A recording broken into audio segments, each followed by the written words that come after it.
experto en comunicación no verbal, abogado y últimamente hombre mediático que analiza esos rasgos que definen lo que somos, lo que hacemos, lo que pensamos y cuando mentimos, pues hoy nos va a desvelar secretos de ese lenguaje no verbal visto por los ojos de un profesional del terrible crimen y el juicio que se está desarrollando hace unos días de la niña Assumpta Basterra. Sí, la verdad es que tienen mucho que analizar, tanto el padre, Alfonso Basterra, como la madre, como Rosario Porto. Digamos que son dos perfiles totalmente distintos en juicio, completamente diferentes.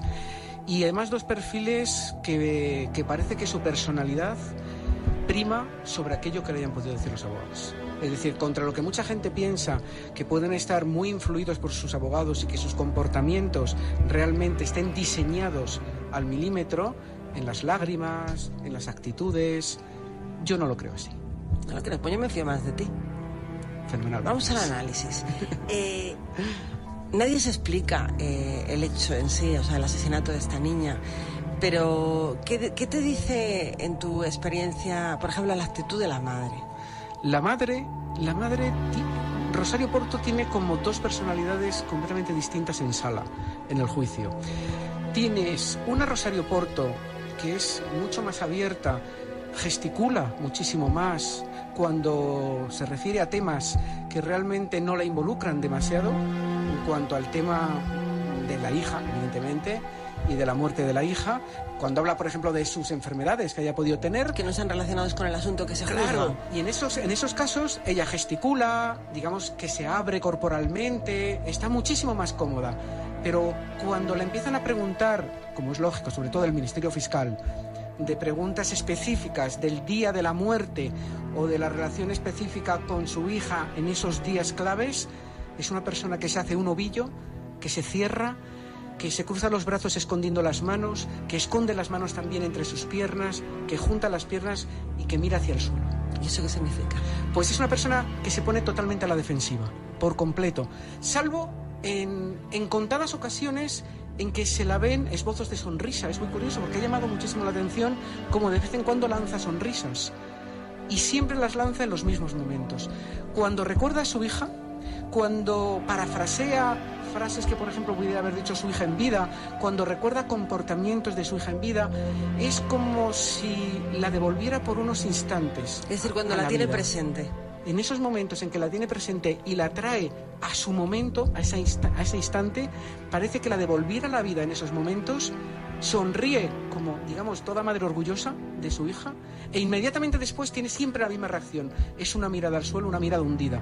¿Eso significa arrepentimiento o culpabilidad? Es tristeza absoluta. Tristeza absoluta. No puedo llegar al paso de decir que sea culpabilidad. Eso sería, como solemos decir en la calle habitualmente, mojarme demasiado. Y José Luis, ¿no puede ser una reacción normal y natural cuando te están acusando de algo ponerte a la defensiva? Sí. Claro, porque interpretamos esto, ¿no? Lo que tú comentas, puede mirar al suelo, puede cruzar los brazos, está a la defensiva, claro, pero es que te están acusando de algo. Pero a veces una cosa es la negación verbal y otra es la no verbal. La verbal yo creo que es mucho más sincera, tu lenguaje, tu cuerpo no controla absolutamente todo. No creo que sea a la defensiva. Mira cómo dice que se abre cuando habla de otros asuntos. Ya. Se cierra muchísimo en estos temas tan comprometidos, pero a veces incluso se cierra cuando está de espectadora. Es decir, cuando están preguntando a su propio marido, o están preguntando a testigos, o está simplemente haciendo alegatos, los abogados en la causa, en los temas esos, digamos, tan peligrosos, del día de autos, tan delicados, ¿no? Ahí es cuando ya se cierra muchísimo más, se encoge y se hace un ovillito. Y con relación al padre. El padre. Todo lo contrario, ¿eh?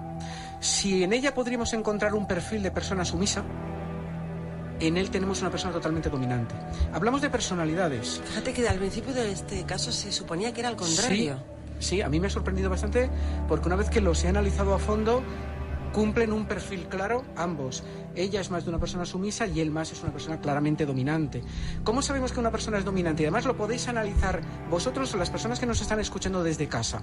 Se pueden analizar que eres una persona más dominante porque solemos ocupar las personas que somos, yo me incluyo además, como más dominante, solemos ocupar más espacio con nuestro cuerpo. Es decir, por ejemplo, tenemos los brazos más abiertos, colocados sobre una mesa, solemos ocupar muchísimo espacio sobre la mesa con nuestros objetos, por ejemplo, también. Como este sitio es mío.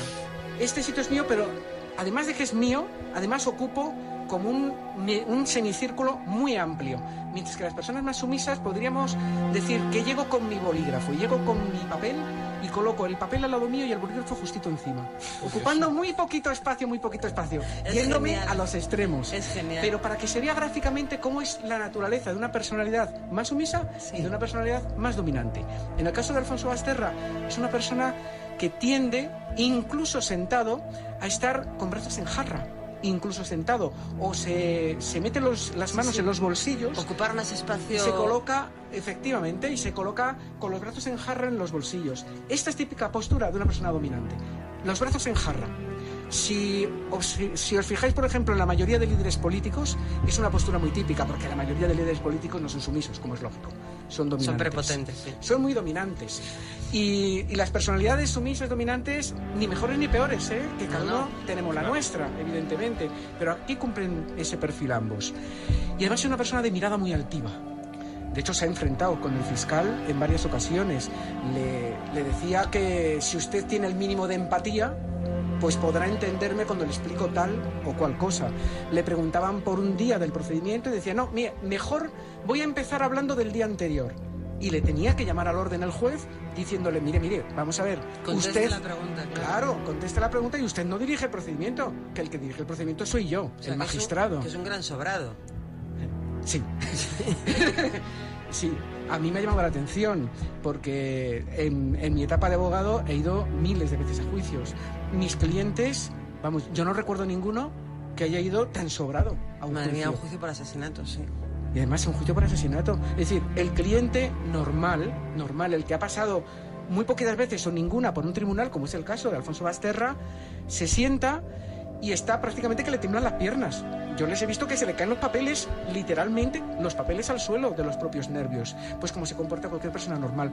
No es habitual tener un comportamiento, digamos, tan fuerte en sala, tan seguro, y que le rectifica al Ministerio Fiscal cada 2 por 3 e incluso quiera dirigir el procedimiento de vez en cuando. A mí me ha llamado mucho la atención.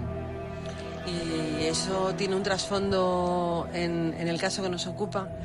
Mucho, sería mucho decirlo si realmente no te estoy diciendo que en te la relación estoy diciendo, por ejemplo, cuando se le hace preguntas, cuando responde a las preguntas, aparte de ser un sobrado y prepotente y querer manejar el caso, ¿en algún momento denota que miente?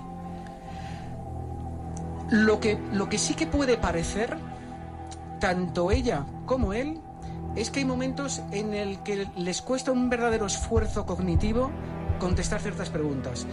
Y, coincidencia o no, nos suele costar mucho más responder a las preguntas cuando tenemos que construir una historia y no recordarla. Es decir, nuestra mente está diseñada para recordar historias y que la verdad, como yo digo siempre en mis clases, salga fluida.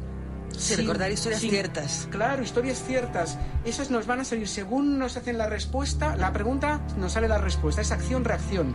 Sin embargo, cuando tenemos que construir una historia, nuestro cerebro trabaja como una olla express, que yo digo, como una verdadera olla express en construir una historia que además se tiene que mantener sobre muchas bases para que no te la pillen. ¿Qué es lo que ocurre?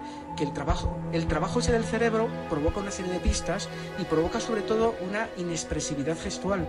Digamos que cuando mentimos nos congelamos muchísimo, porque está tan pensando el cerebro en la historia que se olvida de la actividad conductual. En este caso, ¿qué ocurre? Cuando llegan los temas... Quiere decir, cuando tienes que mentir, separa todo lo demás, con lo cual el que tienes enfrente, si es este señor que es Martín Ovejero, te acaba de hacer un retrato separa absolutamente todo lo demás. Y entonces, ¿qué ocurre? Pues que nuestra gestualidad se congela. Yo digo que tenemos lo que se llama un efecto estatua. Bueno, pues en este caso, Rosario Porto sería del tipo efecto estatua, aunque yo nunca voy a decir que está mintiendo, ni mucho menos, por supuesto, pero sí digo que hace comportamiento efecto no verbal. Estatua. Hace un efecto estatua en determinadas preguntas más delicadas y él tiene una gestualidad que también le suele comprometer bastante. Son gestos manipuladores y es que cuando estamos tensos, cuando estamos incómodos, cuando estamos pasando por una mala situación o cuando mentimos también, solemos de necesitar con nuestras manos tocar nuestro propio cuerpo o tocar otros objetos. Y algo muy típico en los hombres, sobre todo, es abrirnos como el cuello de la camisa, sobre todo si llevamos corbata. Es verdad. Abrirnos el cuello de la camisa es como si nos ahogara una pequeña horca, De y hecho, cuando lo estamos pasando mal necesitamos aire. De hecho, es un recurrente que hacen con los políticos cuando hago que se abren como el cuello de la camisa, como uy. Sí, o cuando se tocan la cara, ¿no? Que parece que están mintiendo, siempre dicen eso, que cuando un político en televisión se toca la nariz o suda... O gestos repetitivos, ¿no? Como tocarte... Eso es. Los manipuladores. Estos son todo manipuladores, y los manipuladores son de incomodidad, salvo que sea su tipo básico. Es decir, si es una persona que estando tranquila también se toca constantemente la cara, pues no tendrá ningún efecto ni ninguna consecuencia. Pero si es una persona que habitualmente no se está tocando la cara o que necesita estar con objetos en la mano, y ante unas determinadas preguntas sí que necesita echar mano a algún objeto o empezar a acariciarse el cuello de la camisa o un collar o unos pendientes en caso de una mujer, por ejemplo, pues yo siempre digo que en esos casos hay que encender una alerta, porque algo distinto está pasando por su mente. O sea que en el juicio por el asesinato de la niña Asunta Basterra hay que encender muchas alertas, ¿no? Yo he visto varias alertas. ¿Alguna vez sabremos la verdad de ese caso? Yo lo que espero es que Ahí pido tu experiencia de abogado. Yo espero que la sentencia coincida con la realidad y que coincida con la verdad y realmente sean castigados los culpables. Madre mía. Pero estamos a la expectativa, que las pruebas están siendo a veces un poco La capacidad de saber, según los gestos de alguien, cómo es o su personalidad, si te está mintiendo, si no te está Una cosa es mintiendo. saber analizar el lenguaje no verbal y otra cosa es como llegar más allá todavía. Es brutal. Si la sonrisa es de medio lado, debemos desconfiar. Nuestras emociones básicas, la alegría, la tristeza, la ira, la sorpresa, el asco, el miedo, se reflejan en nuestro rostro con carácter inmediato y de una manera exactamente igual por el lado derecho que por el lado izquierdo de la cara, salvo que tengamos un problema facial. Claro, salvo que tengas la cara picasiana, que también puede pasar. Claro. Entonces, si vemos a alguien que nos demuestra una emoción solamente de una manera unilateral, solo por un lado de la cara, deberíamos desconfiar. Curioso. Porque no es normal. No es normal que nos riamos por un solo lado o que nos sorprendamos por un solo lado. Imaginaros una sorpresa solo de un lado, del lado derecho. No es normal. Claro, no es... Mucha práctica, muchas horas de ver y de escuchar. Que hay muchas personas que piensan que la comunicación no verbal es solo de vista y de observación, y sin embargo hay mucho de escucha. Yo cuando hago estos análisis, primero lo que hago es un estudio conjunto del veo y escucho, luego solo lo veo y quito el volumen, pero luego cierro los ojos y solo escucho. Y es que por la forma en que tenemos de comunicar, hablando más alto, más bajo, más deprisa, más despacio, lo que tardamos en contestar, estamos dando mucha información a una persona que sepa interpretarlo. El hecho en sí, o sea, el asesinato de esta niña. Pero, ¿qué te dice en tu experiencia, por ejemplo, la actitud de la madre? La madre, Rosario Porto tiene como dos personalidades completamente distintas en sala, en el juicio. Tienes una Rosario Porto que es mucho más abierta, gesticula muchísimo, prima sobre aquello que le hayan podido decir los abogados. Es decir, contra lo que mucha gente piensa, que pueden estar muy influidos por sus abogados y que sus comportamientos realmente estén diseñados al milímetro, en las lágrimas, en las actitudes, yo no lo creo así. No lo creo, pues yo me fío más de ti. Fenomenal. Vamos al análisis. Nadie se explica. Más cuando se refiere a temas que realmente no la involucran demasiado, en cuanto al tema de la hija, evidentemente, y de la muerte de la hija, cuando habla, por ejemplo, de sus enfermedades que haya podido tener. Que no están relacionados con el asunto que se juzga. Claro, y en esos casos ella gesticula, digamos que se abre corporalmente, está muchísimo más cómoda. Y el juicio que se está desarrollando hace unos días de la niña Asunta Basterra. Sí, la verdad es que tienen mucho que analizar, tanto el padre, Alfonso Basterra, como la madre, como Rosario Porto. Digamos que son dos perfiles totalmente distintos en juicio, completamente diferentes.